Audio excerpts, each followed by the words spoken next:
Walk into any Planet Fitness on a weekday evening, and it looks like the place is printing money. Every treadmill is taken. The weight floor is full. There's a line of people waiting to scan their key cards at the front desk. You look at that scene and you think, okay, $10 a month, but multiply that by thousands of members, and this place has to be doing well. And you're right. Planet Fitness did $5.3 billion in system-wide sales last year. But the reason it did 5.3 billion has almost nothing to do with the people you're looking at on that gym floor. Here's a number that changes how you see the whole business. A typical Planet Fitness location is about 20,000 square feet. Fire code says that building can safely hold somewhere around 300 people at a time. That same location has on average more than 7,000 paying members. Not 700, not 1,700. Over 7,000 people paying monthly dues for a building that can legally hold 300 of them at once. And at peak hours, the busiest time of the busiest day, you know how many people are actually in there? About 50 or 60 out of 7,000. In any given month, only about 30 to 40% of members walk through the door even once. What most people never think about is the number that makes the whole thing work. The gym does not need you to show up. The gym needs you to not show up. And every single detail of the experience, from the price on the sign, to the pizza they hand out on Monday nights, to the alarm that goes off when someone grunts too loud, is designed to make sure that you don't. But here's the detail everybody misses. That $10 price tag was engineered for a very specific reason, and it has nothing to do with making the gym affordable. So, how does a gym pull this off?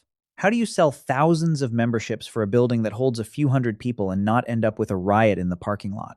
The same way an airline does, except the math is about 20 times more aggressive. Airlines have been doing this for decades. Every commercial flight you've ever boarded was probably oversold. The airline sold somewhere between 105 and 110% of the seats on that plane because they know, statistically, that a certain percentage of ticket holders won't show up. They'll miss a connection, cancel last minute, or just not bother. The airline has decades of data on exactly how many people will no-show on any given route on any given day, and they sell tickets accordingly. When it works, and it works almost every time, the plane takes off full and the airline collected revenue for seats that would have flown empty. Now, when an airline gets it wrong and too many people actually show up, the airline has a problem. It has to bump somebody. It has to offer vouchers, rebook flights, deal with angry passengers at the gate. There's a cost to getting it wrong, and there are federal regulations that say the airline has to compensate you if you get bumped. A budget gym does the same thing as the airline, just at a completely different scale, and without any of those consequences. An airline oversells by 5 or 10%. A $10 gym oversells by 2,000% or more. A building with space for 300 carries more than 20 times that many paying members because the gym has the exact same data the airline has. It knows how many people will actually show up. And that number, in any given month, is somewhere around a third of the membership. And on the rare day when too many people do show up, nobody gets bumped. Nobody gets compensated. The gym just gets crowded. And the people who came have a worse experience than they paid for. The industry has a word for this. It's called breakage. Breakage is the revenue you collect from customers who pay for something they never use. And in the budget gym business, breakage is the entire foundation. The financial structure depends on the majority of your members paying continuously and never walking through the door. This next detail is the key to everything else. The $10 price tag is not a discount. It is not a loss leader. It is not Planet Fitness being generous. That price is the single most important piece of engineering in the entire business, and it was chosen for a very specific reason. Think about the last time you looked at your bank statement. Really looked at it, line by line. You probably noticed the big stuff, the rent, the car payment, the grocery charges. You probably noticed the mid-range stuff too, the streaming services at $15 or $20 a month, the phone bill, the insurance. But somewhere in that list of charges, there's a $10 line item. Maybe it's a gym. Maybe it's an app you forgot about. Maybe it's something you signed up for 6 months ago and haven't thought about since. And here's what happens with that $10 charge. Nothing. You see it, you register that it exists, and you move on, because $10 is not enough money to make you do anything about it. It is not enough to make you drive to a physical location during business hours. It is not enough to make you write a letter and mail it certified. It is not enough to make you spend 20 minutes on hold or navigate a cancellation process, so you just keep paying. That is why the price is $10. That's the whole reason. Planet Fitness didn't pick that number because it's the minimum they can charge and still keep the lights on. They picked it because $10 a month, 33 cents a day, sits below the psychological threshold where a human being will take action to cancel a recurring charge. A $50 gym membership is big enough to notice and painful enough to cancel when you stop going. A $10 membership is neither. You keep it because canceling feels like more work than just paying, and because somewhere in the back of your mind you think you might go back next month. You won't, but you think you might. Planet Fitness makes billions of dollars a year off exactly that hesitation. Planet Fitness knows exactly who they're selling to, not the person who goes to the gym 5 days a week. That person will show up, take a spot, use the equipment, and wear things out. Planet Fitness is selling to the person who has never had a gym membership before, or who had one and stopped going, or who feels intimidated by traditional gyms full of people who clearly know what they're doing. That's 80 to 85% of the American population. The vast majority of adults in this country do not belong to a gym, and Planet Fitness built its entire operation around the insight that those people will sign up for $10 and never come back. What comes next is the part that still doesn't make sense until you see it. Because the price only keeps you paying. The gym itself? It's designed to keep you from showing up.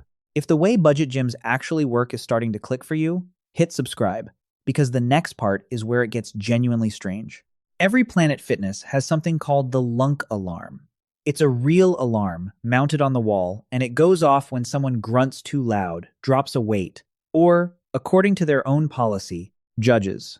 The official framing is that Planet Fitness is a judgment-free zone, and the alarm protects that atmosphere. The practical effect is that anyone who trains seriously enough to make noise is publicly embarrassed by a siren and eventually stops coming. That is not a side effect. That is the function. Think about what this does to the composition of the room. The people who would use the gym the most, the ones who lift heavy, who come 5 or 6 days a week, who occupy a squat rack for an hour, are the exact people being filtered out. And the people who remain are the ones who show up once, walk on a treadmill for 20 minutes, and don't come back for 3 weeks, or 3 months, or ever. The equipment selection works the same way. Many Planet Fitness locations have limited free weights, no heavy barbells, and no group exercise classes. If you're serious about strength training, you need a different gym. If you want a group class that keeps you accountable and coming back regularly, you need a different gym. The equipment is built for casual use. Light cardio, circuit machines, a few dumbbells. It's built for the person who walks in, does something low intensity for half an hour, and leaves. And the genius of it is that this person feels good about the visit. They don't feel intimidated. They don't feel judged. They also don't feel compelled to come back tomorrow, because nothing about the experience created a habit. And then there's the food. The first Monday of every month is Pizza Monday. The second Tuesday is Bagel Tuesday. A gym that serves pizza and bagels once a month. On the surface, that looks absurd. Underneath, it's a community gesture designed for people who don't take fitness very seriously. Because serious fitness people would never join a gym that serves pizza. It's another filter. It attracts exactly the kind of member who will sign up, feel welcome, post about it once, and then slowly stop coming while the $10 charge keeps hitting their account. The version you've heard about Planet Fitness is that it's a friendly, affordable gym for beginners. That's not wrong.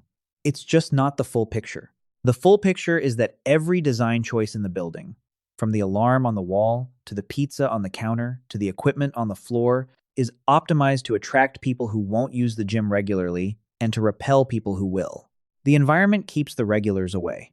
But $10 a month from thousands of members, even if most never cancel, only gets you so far. The real money comes from the fees you don't see on the sign out front. The number on the sign says $10 a month. That is technically true.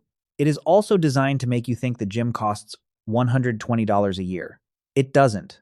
Every single member, whether you pay $10 a month or $25 a month, gets charged a $49 annual fee once a year. Planet Fitness calls it an enhancement fee and says it goes toward club maintenance and improvements. It hits your bank account automatically, and the company does not send you a reminder before it charges you. It just appears. If you've been a member for 3 years and barely noticed the monthly charge, you've also paid $147 in annual fees on top of your dues. For Ghost members, that $49 charge is often the first time they remember they even have a membership. Now do that math across the full membership base. Planet Fitness had 20.8 million members at the end of 2025. Every one of them pays the $49 annual fee. That is over $1 billion in revenue from a single annual charge that doesn't appear in the advertised price. That's the kind of number that makes accountants stare at the ceiling. But the annual fee isn't the biggest hidden lever. The biggest one is the Black Card. Planet Fitness offers two tiers. The classic membership is the $10 a month plan. The PF Black Card costs $24.99 a month and comes with extras like guest privileges, access to any location, and hydro massage chairs. Here is the part that should surprise you. 66.5% of all Planet Fitness members are on the Black Card, not the $10 plan, the $25 plan. That percentage has been climbing steadily for over a decade, up from 38% back in 2010. Two-thirds of the members at a $10 gym are paying 2.5 times the advertised price. And that number is about to go higher because Planet Fitness announced plans to raise the Black Card price to $29.99 a month after peak join season in 2026. When you average it all out, monthly dues per member come to about $15 to $16, not $10. Add the annual fee and the real cost per member per year is somewhere around $230, not the $120 the sign implies. The $10 is the door price. It gets you to sign up. The annual fee and the Black Card extract the actual revenue. So the price is engineered. The environment is engineered. There's one more piece, and it might be the most important one of the three, making it nearly impossible to leave. You can sign up for a Planet Fitness membership online in about 2 minutes. Tap your name, tap your credit card, done. You're a member. Canceling that membership is a completely different experience. You cannot cancel online. You cannot cancel through the app. You cannot cancel by phone. You cannot cancel by email. Your only two options are to physically walk into your home club during staffed hours and ask to cancel in person, or to write a letter and send it by certified mail. Certified mail, as in you go to the post office, you pay for the service, you get a receipt proving the letter was sent. Because without that receipt, the standard response from Planet Fitness is, "We never received your cancellation request." If you're wondering how that's even legal, so is everyone else. And the legal system has started to push back. The New York Attorney General sued Planet Fitness over its cancellation barriers and reached a settlement requiring the company to make the process easier for New York members. The Illinois Attorney General's office received repeated complaints about Planet Fitness's cancellation practices. One of Planet Fitness's largest franchisees, a company called Black Duck Partners, was repeatedly accused of reactivating memberships that members had already canceled, charging them again after they thought they were done. And it's not just Planet Fitness. The FTC sued the operators of LA Fitness in August of 2025, alleging that the chain made cancellation nearly impossible for 3.7 million members across 600 locations. According to the FTC's complaint, only one employee per location was authorized to process cancellations, which meant if that person wasn't working when you showed up, you couldn't cancel. In October 2024, the FTC tried to fix this across the entire industry. They finalized something called the click-to-cancel rule, which said that any subscription you can sign up for online, you must also be able to cancel online. It seemed straightforward. The Eighth Circuit Court of Appeals struck it down in July 2025. And then the industry showed its hand. The fitness industry's own trade group, the Health and Fitness Association, put out a public statement after the rule was overturned. They called it, and this is a direct quote, a victory for the fitness industry. A victory. For the fitness industry. Not for the 3.7 million LA Fitness members who couldn't cancel. Not for the Planet Fitness members whose canceled memberships got reactivated. For the industry, price, environment, cancellation. Those are the three gears. Now let's zoom out and look at what those gears produce when you run them at the scale of 20 million members. Planet Fitness ended 2025 with 20.8 million members across 2,896 locations. Only 30 to 40% of those members visited their gym even once in any given month. Run those numbers and you get somewhere between 12 and 14 million people paying every single month for a service they do not use. 12 to 14 million ghost members. At one company, take just the low end. 12 million members paying an average of $15 a month in dues, never walking through the door. That's $180 million a month in revenue from people who aren't there. That's $2.16 billion a year. Before the annual fee, before equipment sales, before franchise royalties, just from the ghosts. That's not a typo, by the way. And this is just Planet Fitness. The budget gym sector includes Crunch Fitness, EOS Fitness, Blink Fitness, UFit, and dozens of regional chains all running the same basic model. Low price, high volume, breakage dependent. The total ghost membership economy across the entire budget gym industry is enormous. And nobody publishes the number because the number is the business model.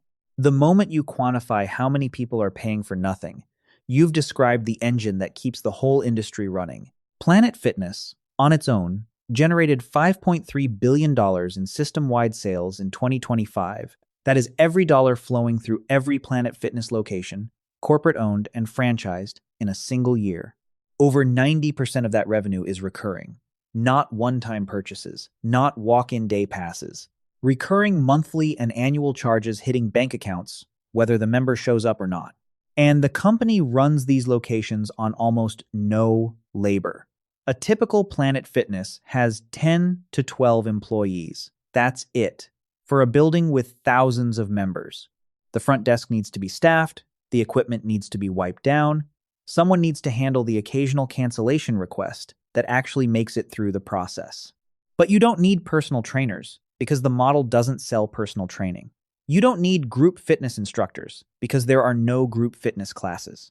You don't need a large cleaning crew because most of the members aren't there to make a mess. The labor cost per dollar of revenue at a budget gym is the lowest in the entire fitness industry because the business is designed to serve thousands of people, most of whom will never ask for service. That was just the story the public sees. Behind the scenes, at the corporate level, the money works differently. Planet Fitness owns some of its gyms, but the vast majority of its nearly 2,900 locations are franchised, meaning the company doesn't actually run them.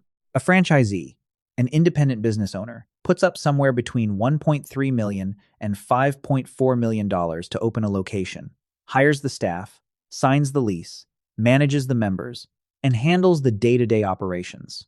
In return, that franchisee gets the brand, the systems, and the marketing machine. They also get the bill. Franchisees pay Planet Fitness Corporate a 7% royalty on their gross membership revenue.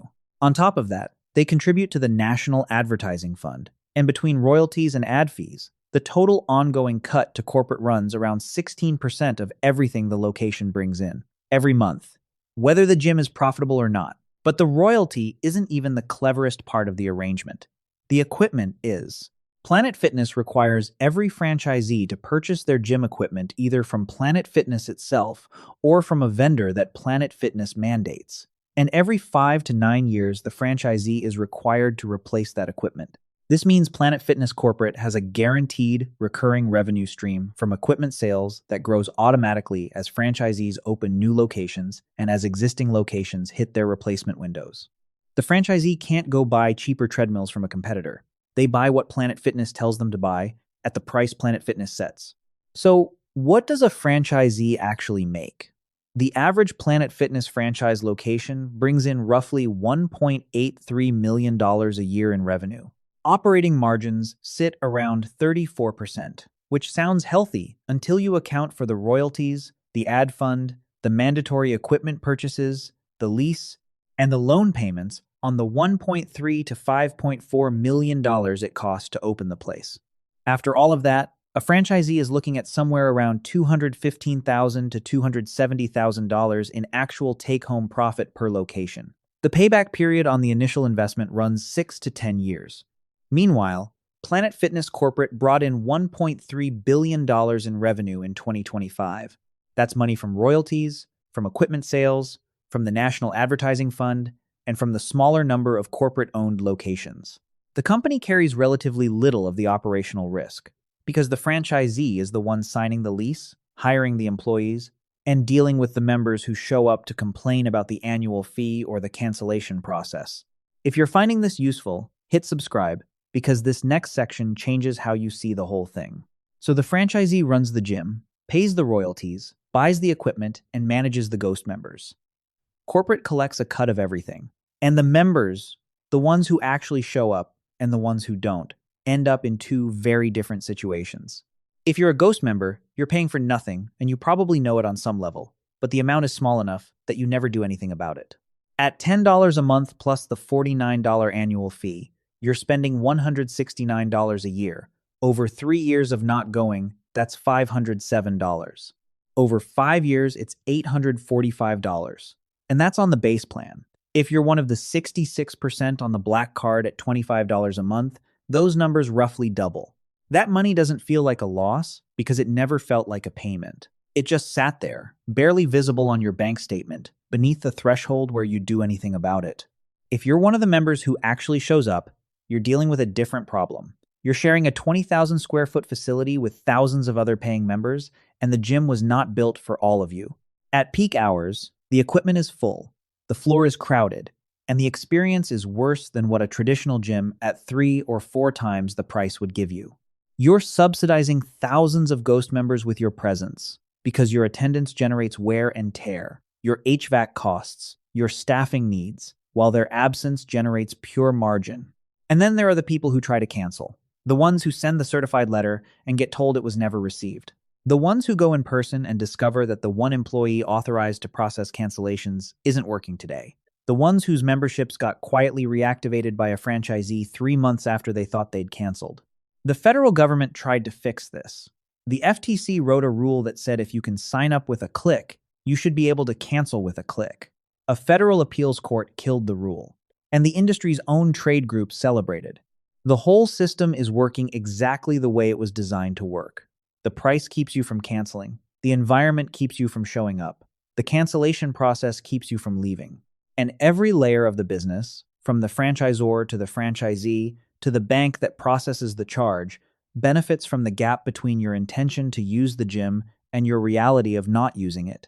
And this is the part that changes how you see the whole thing.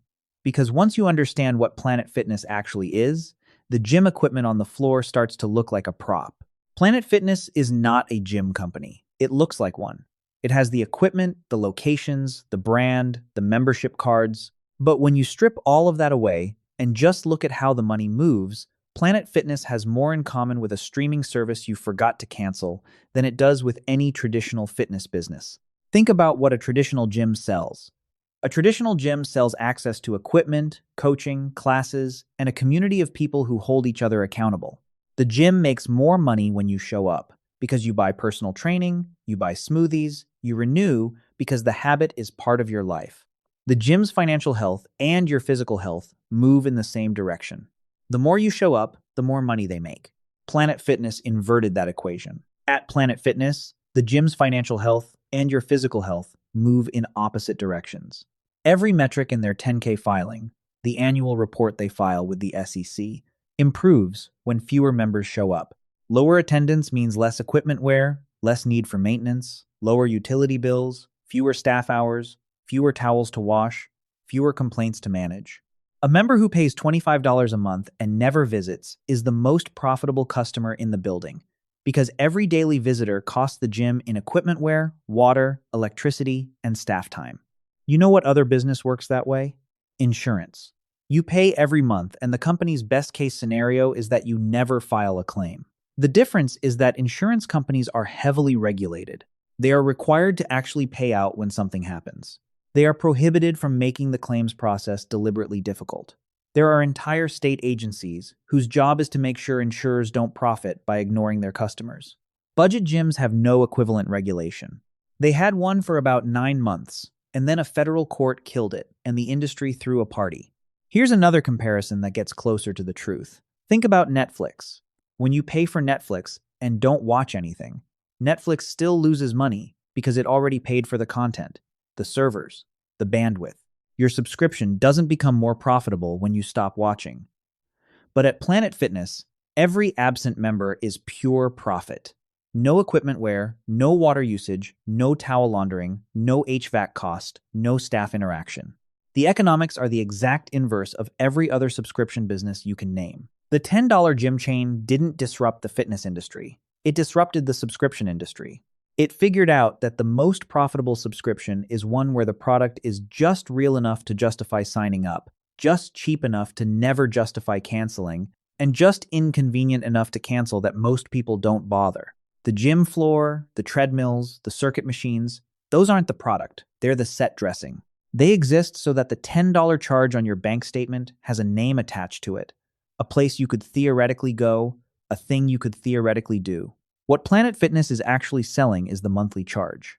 The gym floor exists so that charge has something attached to it. And the proof is in the numbers. Over $5 billion in system-wide sales, a 34% operating margin, a stock price that has outperformed most of the tech sector over the past decade. All of it built on 20,000 square feet of equipment that the majority of paying customers will never touch. Planet Fitness didn't solve the cost problem of fitness. It didn't make gyms affordable. It made forgetting affordable. It took the gap between the moment you sign up and the moment you finally cancel, and it made that gap as wide, as cheap, and as frictionless to stay inside of as possible. And then it filled that gap with 20 million people. So the next time you walk past a $10 gym and see the packed floor at 6 p.m., remember what you're actually looking at. That building has room for about 300 people. It has over 7,000 paying members. And the whole thing runs on the thousands of people who aren't there, the ones paying for a membership they'll never use, at a price too small to cancel, in a process too annoying to bother with. They call it a judgment-free zone. And in a way, they're right. Nobody in the building is judging your workout, because the business model works best when nobody in the building is you. Tell me in the comments, are you a Ghost member right now? How long have you been paying for a gym you don't go to? And if this changed how you think about a $10 membership, subscribe. I break down how businesses actually make their money every week.